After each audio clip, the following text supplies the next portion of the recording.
నమస్కారాలు.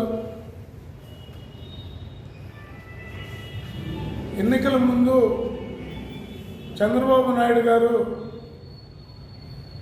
గ్రామాల్లో 3 సెంట్లు, పట్టణాల్లో 2 సెంట్లు స్థలాలు పేదలకు ఇచ్చి ఇల్లు కట్టుకోవడానికి 4 లక్షల రూపాయలు ఇస్తానని హామీ ఇవ్వడం అనేది జరిగింది.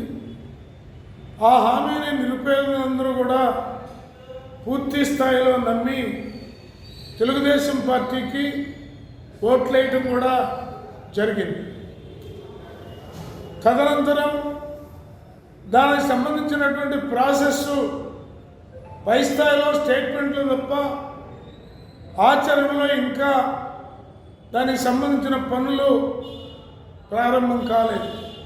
రైతులు ఆత్మహత్యల పరంపర కొనసాగుతున్నప్పటికీ ఈనాటికి కూడా ప్రభుత్వం వైపు నుంచి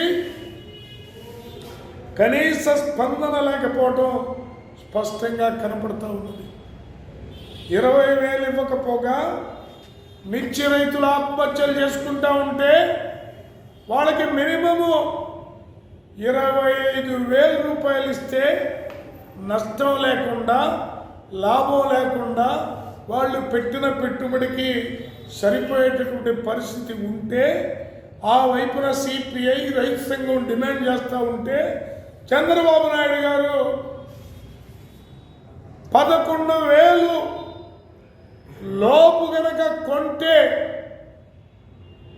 ప్రభుత్వం రంగంలోకి వచ్చి 11,000 మిర్చికి గిట్టుబాటు ధర ఇస్తూ ఉంటే రైతులందరూ నవ్వుతున్నారు, ఏడుస్తున్నారు, బాధపడుతున్నారు.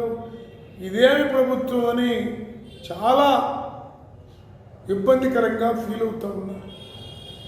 అందుకని చంద్రబాబు గారు చెప్పిన హామీ ప్రకారం 20,000 తక్షణమే రైతులకి ఇవ్వాలి. అలాగే మిర్చి పండించినటువంటి రైతులకి గిట్టుబాటు ధర 25,000 రూపాయలకి పెంచాలని సిపిఐగా డిమాండ్ చేస్తూ ఉన్నాం.